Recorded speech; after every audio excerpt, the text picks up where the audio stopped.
Hey guys, welcome to another video. My name is Ian, I'm Ian the Reader, and today I've got my March wrap-up for you. I almost forgot what month it was, my apologies. So March was a weird month for me, I'm not gonna lie to you. I had a really strong start, followed by like 2 weeks of slump, in which I still kind of finished books, but like not nearly at the same pace or nearly at the same enjoyment level as I normally would, followed by like a huge burst of success at the end of the month as well. So it was a very mixed bag of a month as well, I will say. I had a 5-star, my favorite book of the year so far, and I also had some books that I really did not enjoy. So maybe part of that was to do with the slump. Like honestly, it could have just been me, but I don't think, at least not entirely, that's not entirely what was going on. Maybe part of it, but some of the books I read this month just really did let me down. Before we get into the rest of the video though, let's go ahead and take care of some business. First order of business, in the month of April, I am hosting my first ever read-along on the channel for The Grace of Kings by Ken Liu, or Liu. I'm a terrible person and still don't know how to pronounce his name. I'm so sorry.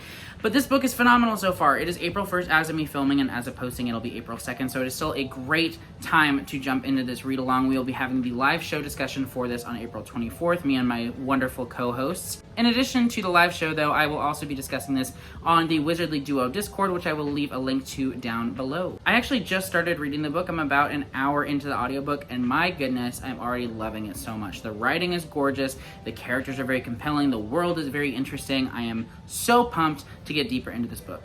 Second order of business, let's go ahead and talk tea. I am drinking a chamomile tea today. I don't remember what it's called, like Papa, I don't freaking know. It's some sort of chamomile tea. It's delightful. It's very refreshing and soothing. I'm enjoying it. I am running low on tea though. I need to go and get like an assorted tea box thingy-mabobber. So if you have a favorite tea brand and you would like to recommend it to me, please do in the comments down below.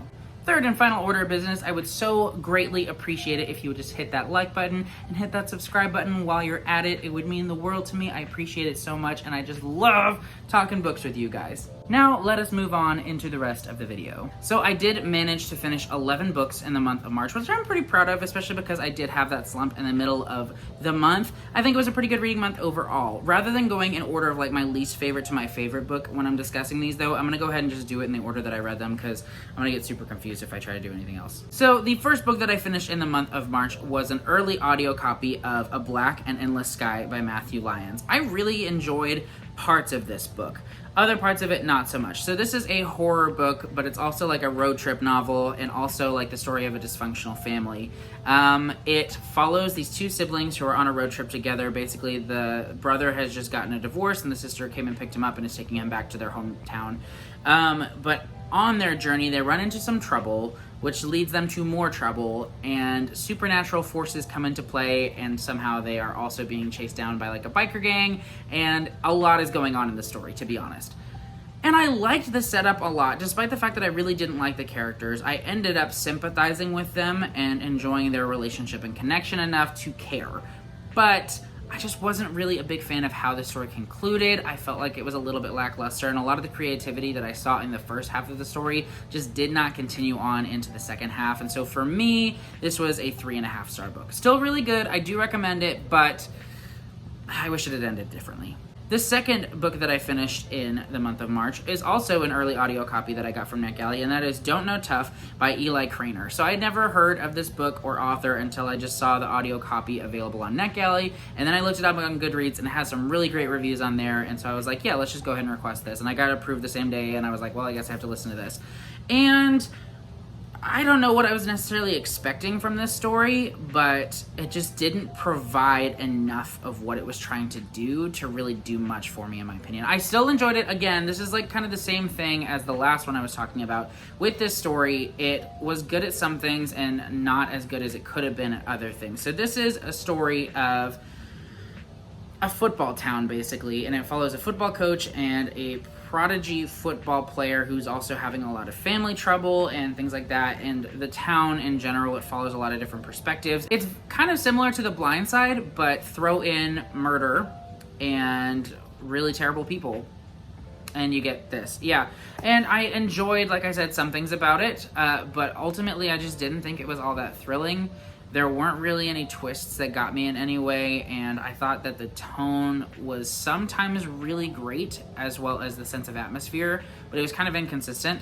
And so because of the fact that it was very up and down in quality for me, again, I gave it a 3.5 star. I really did like a lot of things that were going on, but overall, could have been better. And then the third book that I finished in March was This Tender Land by William Kent Kruger, which I do have a physical copy of. Let me go ahead and hold that up, I guess. This book was amazing. If you have already seen my 5-star predictions wrap-up video that I posted earlier in March, then you will know that I loved this book so much. This is like the perfect book for me, for my personal taste. It just checked every box for me. It was a glorious experience to read, and I absolutely loved it. This is the story of 4 orphans who run away from a school that is not good and has terrible teachers who are abusive and awful and terrible, and they run away to find a new home, basically, and they make a home out of each other in a lot of ways. And it's very much a found family story. It's a coming-of-age story. It's historical fiction because it's set during the Great Depression, and it is just such a beautiful story. It's got such a great sense of atmosphere. You really do feel the land around you, the tender land at your feet, and the characters are just so heartfelt. Like, truly, all of the ups and downs that they went through, I went through too, and I cannot recommend this book enough. I truly can't. I love it so dearly. This will absolutely make my year-end list. It is amazing. 5,000 stars. I love it so much. The next book that I finished was also for my 5-star predictions video, and that was 1,000 Splendid Suns by Khaled Hosseini. So this was a book that had definitely been on my radar for a very long time. I had heard so much praise over it, and a lot of people enjoy this one more than The Kite Runner. I personally did not quite. Now, don't get me wrong, this is a very beautiful and moving and heartbreaking story. I thought that it was a very important story. It really showed the perspective of women in this country during this time and in these situations that were going on in Afghanistan during the time period this is set, which is like, it covers quite a bit of time, honestly, like decades, but like the mid to late 1900s into 2005-ish, around that time period. And it was definitely a moving story, an important one, like I said, but ultimately I felt like this story was trying to do a lot, but it didn't give itself enough time to really do it, if that makes sense. I felt that so much time was covered, so much history, so much of the experience was kind of touched on, but could have been delved much deeper into. And I felt like if this book had been maybe 100 pages longer, yeah, it would have been pretty long, but I felt like that would have been necessary to truly pay tribute to this time in a meaningful and powerful way. And it still did that, but it could have been so much more in my personal opinion. So between the two, I definitely prefer The Kite Runner. I did really enjoy this book, and I plan on picking up his other book. I think it's called In the Mountains Echo. I'm pretty sure that's what it's called. But for me, 1,000 Splendid Suns just fell short of that 5-star by a little bit. Is a 4-star read for me overall. Next, I read A History of Wild Places, which I did own a physical copy of, but I've already gotten rid of it. I've unhauled it because this book just kind of sucked, to be honest. Like, I had pretty high expectations going into it. I had really hyped it up in my mind over the past few months because I never learn. But I had seen mixed reviews for it, so I went in with, restrained expectations to an extent.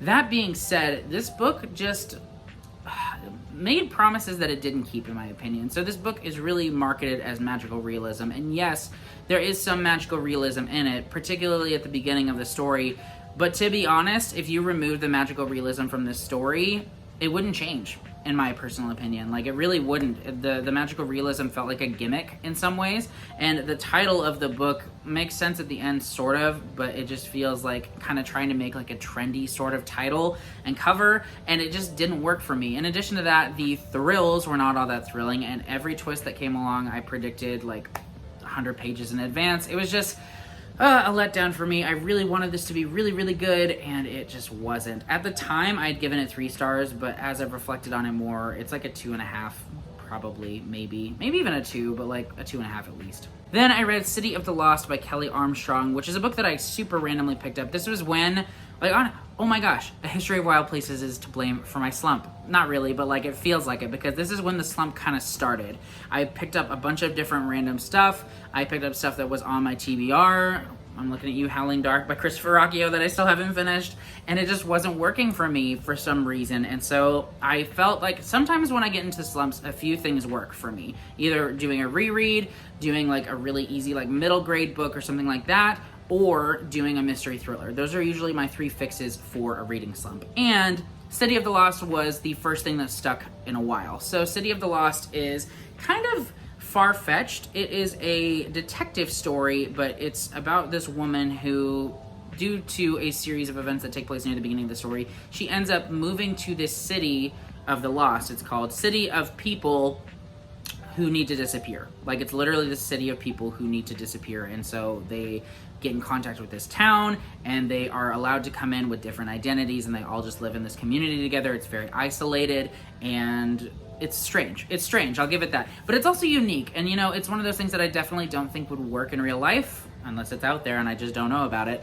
But I was able to see past that, you know, and once you get past the far-fetched qualities of this book, it is a pretty fun story overall, and I enjoyed the mystery aspect of it. I didn't see it coming who was the murderer in this story. I really enjoyed the grittiness of it, as well as the sense of atmosphere in this community. I thought it was really well done, and I definitely see myself picking this up in the future. I had a few issues with some of the characterization and the pacing as well, just because you kind of start out with this one tone and this one pace, and then when she actually goes to the town at a certain point in the story, it just changes. It slows down a lot, and then it kind of has to amp up from there. So it definitely was kind of all over the place at times, but overall I did really enjoy this. I'm going to go ahead and give it a 3.5 star.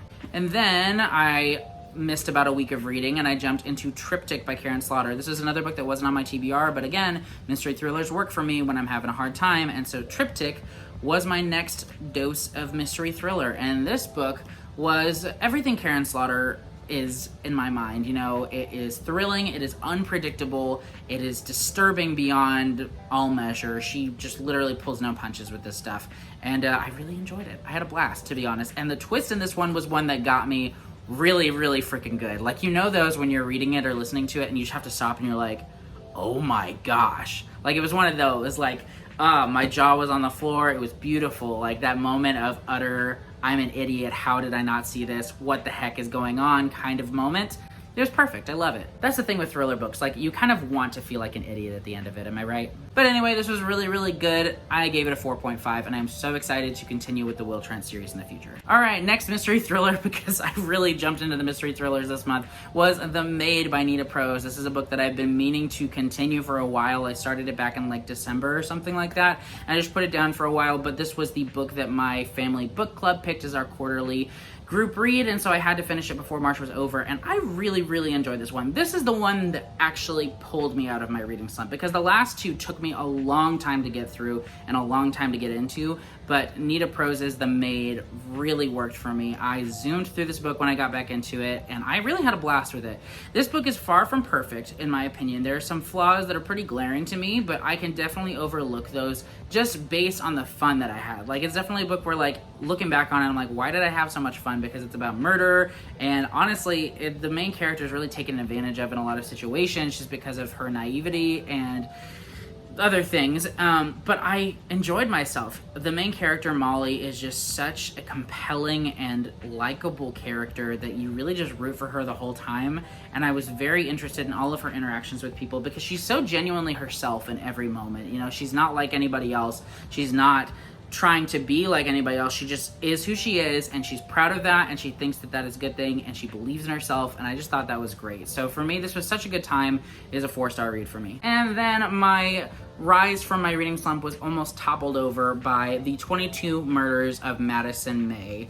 This is a book that I actually read over like 3 weeks because I kept trying to get into it and it wasn't working, and then I would think about giving up on it for a few days, but then I'd be like, nah, let me just keep pushing to see if it gets good, because it had been highly recommended by some other booktubers, but this book sucked. Like, to be honest, like, okay, that's a little harsh. It didn't suck.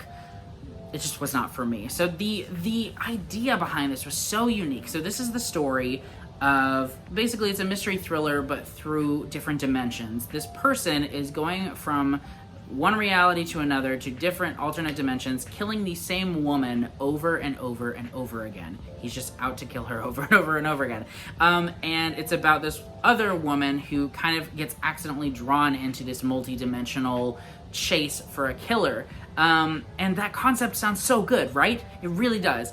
But the execution was just so lacking, like, to be honest. Like, you'd think that it would be really interesting, but it wasn't. In some ways, the fact that it says The 22 Murders of Madison May, and the fact that you like, she's murdered over and over again. It's terrible to say this, but you almost stop caring that she's being murdered over and over again, because it's like all the characters end up doing is like, oh, we'll get him next time, and then they go to the next dimension and try to save her again. Like, it lessened the stakes because of the fact that they just kept doing it over and over again, and so that was not really compelling. And then in addition to that, the characters were really hard to care about. I just didn't care about them all that much, and the pacing itself was really slow. Like, you'd think it'd be really fast-paced because they're trying to stop a murder over and over again, but it wasn't. It really wasn't. And so for me, this book was a 2.5. I really hoped that this book would do some really good things for me, and in the end, I barely dragged myself through this book. Ugh.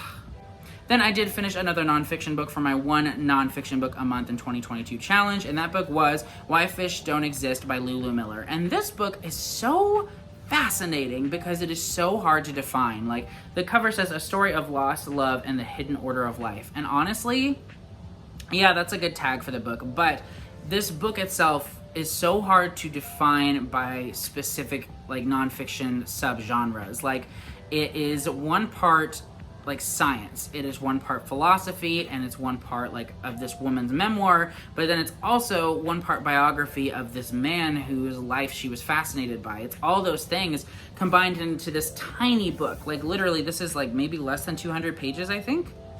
Is it? It's like around 200 pages.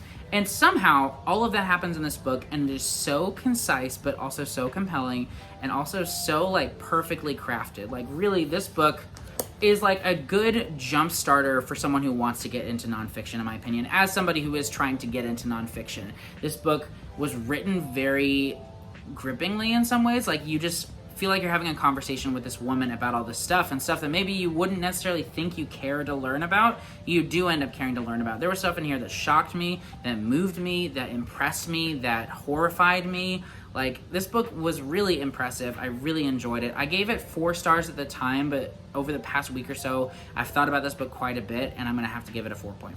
And lastly, coming in literally at 11:57 p.m. on March 31st was The Hunger of the Gods by John Gwynne. Do you see this beauty?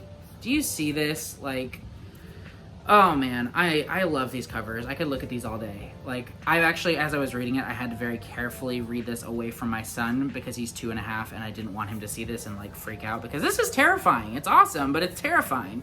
But anyway, yeah, I just barely finished this. This is a book that I read literally all month. All the other books that I read were audiobooks because I'm a failure. I'm not a failure, but I just don't have a lot of time to physically read, despite the fact that I love physically reading and I keep buying physical books, so you'd think that I'd physically read more, but that's not the point. It took me all month to read this. Literally, I think I started it on day 1 of March, and I finished it within the last 5 minutes of the month.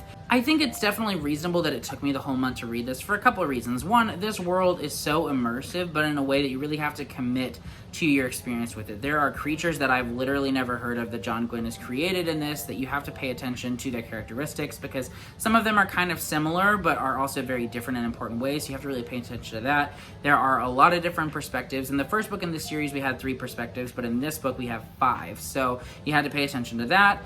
And then, in addition to that, this book, to be honest, was a step down from The Shadow of the Gods, and that kind of disappoints me because The Shadow of the Gods was one of my favorite books of 2021. This is still really good. Don't get me wrong. I really, really enjoyed a lot of this, and I'm going to have a dedicated review for it at some point, but this was definitely a little bit middle book-ish, if you ask me. There was so much traveling going on as well. There were the three main perspectives were all just traveling across the map all over the place. And so it got confusing trying to remember, okay, which group is going where, what is going on, why are they going to these places, and things like that. And you'd get somewhere just for them to find out, all right, now we have to go to this place. And so that definitely dragged a bit. So it took me a while to get through that. But I really enjoyed the first bit. I really enjoyed the ending. The middle just dragged a bit for me. For me, I'm still not 100% sure on this. I'm going to withhold my rating. It's not a 5-star, but it's somewhere between 4 and 4.5. I'll go ahead and talk about it more in my review, though.